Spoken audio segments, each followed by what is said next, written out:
kita itu dihubungi ketika mereka butuh kita itu. Restoran itu ada jam-jam tertentu di mana mereka sibuk. Jam casual itu hanya bisa dinikmati ketika bos kita, employer kita itu membutuhkan kita.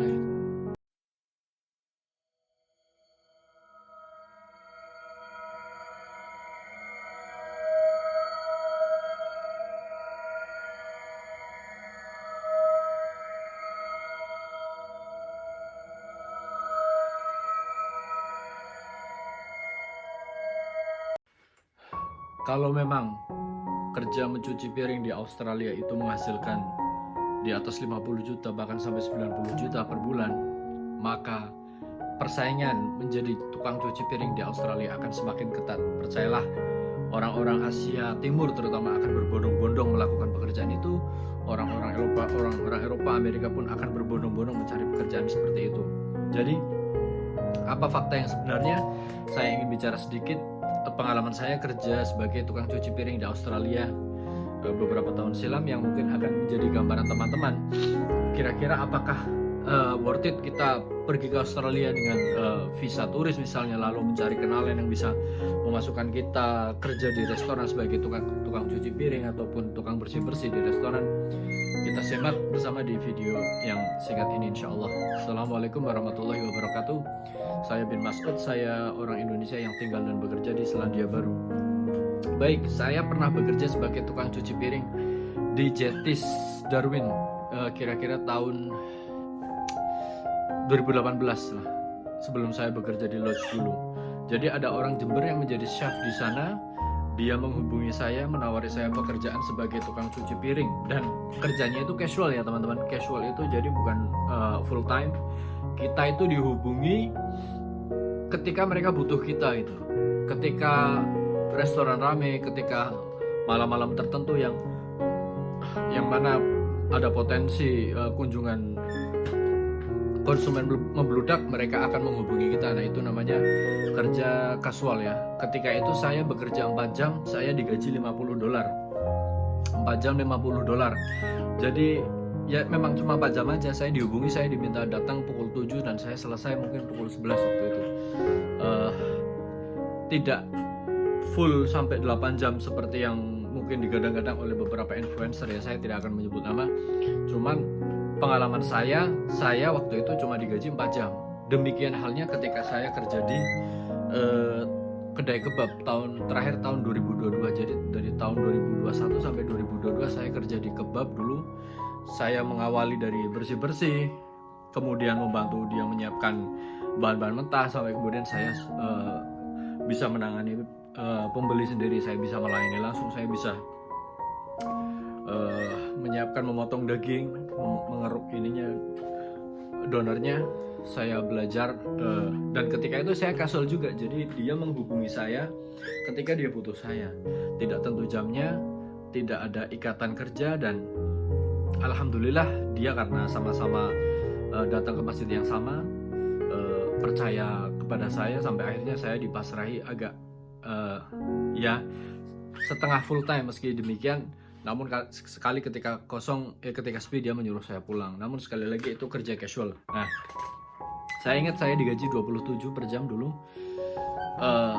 Saya seminggu mungkin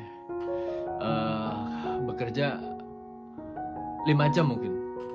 Namun ketika musim mangga saya kerja di pabrik keranjang, membuat keranjang. Jadi saya kerja di 2 tempat. Ketika siang saya jaga kedai kebab. Ketika malam saya bikin keranjang untuk sebuah perkebunan mangga. Nah, jadi gini teman-teman, apakah benar apa yang digadang-gadang oleh beberapa influencer ataupun orang-orang yang sengaja mengiming-imingi kita agar berangkat ke Australia melalui jasa dia? Tentu saja ya, dengan begitu dia bisa mendapatkan imbalan. Jadi saya bisa mengatakan itu tidak realistis ya. Bayangkan ketika sebuah restoran menjanjikan kita bekerja full, misalnya penuh waktu dengan gaji sebulan bisa mencapai di atas 50 juta, bahkan ada yang bilang sampai 90 juta. Kira-kira dari mana perusahaan itu atau restoran itu dapat uang untuk menggaji kita. Apakah dari konsumen? Iya, tentu saja dari konsumen. Apakah konsumen akan datang dalam jumlah yang besar secara terus-menerus, berkesinambungan begitu? Jawabannya tentu teman-teman bisa membayangkan sendiri, mustahil. Restoran itu ada jam-jam tertentu di mana mereka sibuk, jam makan malam, jam makan siang mereka sibuk, tapi di luar itu mereka sepi. Artinya pembeli tidak begitu ramai, dan ketika itu biasanya perusahaan pemilik restoran biasanya meminta, udah kamu pulang dulu, nanti kalau ramai kamu kesini lagi. Nah, itu yang casual seperti itu teman-teman. Jadi kita justru ketika kita mengandalkan gaji dari perusahaan, dari restoran semacam itu, kita memperkecil peluang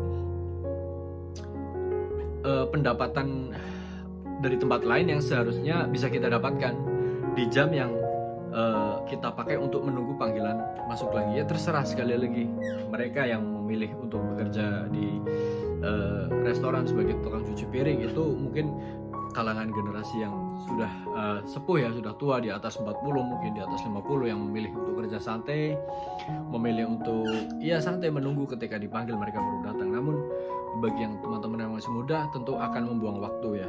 Saya punya kawan, meskipun saya tidak sering bercakap-cakap, namun ketika dulu di warung kebab, dia itu orang Tiongkok, orang Cina daratan.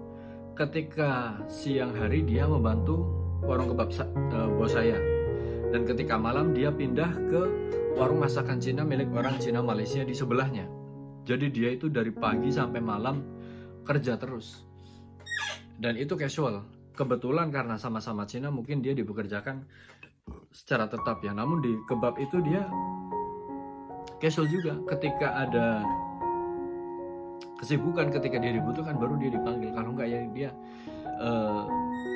di rumah atau di kontrakan.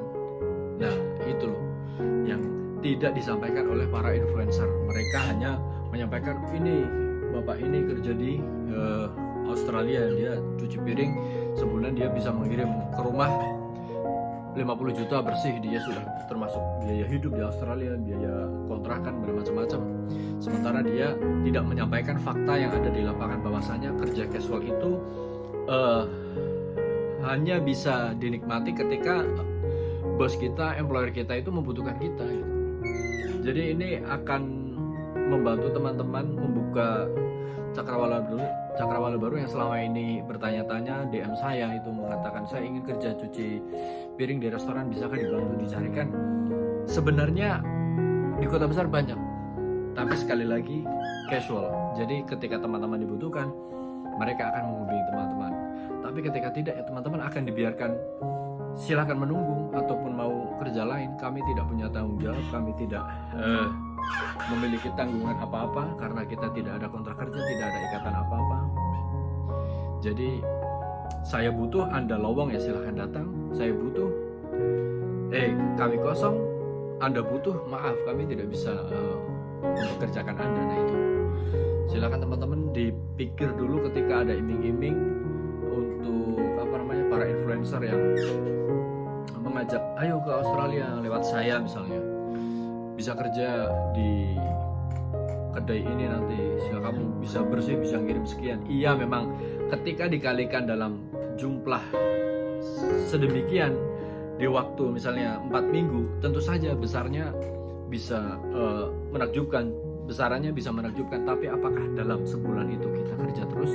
Kan enggak. Sepengetahuan saya, dan saya yakin sekali enggak. Jadi casual itu tergantung kebutuhan dari employer, dari pemilik restoran, atau bahkan ketika kita kerja housekeeping yang casual pun demikian. Nah itu teman-teman silahkan jadikan pertimbangan. Terima kasih yang selama ini bertanya-tanya kepada saya, DM, WhatsApp. Ini mungkin bisa menjadi jawaban teman-teman. Jangan mudah terpukau dengan omongan influencer. Saya akan bicara lebih lanjut soal hal ini yang selama ini menjadi mimpi atau menghantui teman-teman. Omongan-omongan influencer saya akan counter dengan fakta-fakta yang saya lihat sendiri di lapangan. Baik, assalamualaikum warahmatullahi wabarakatuh.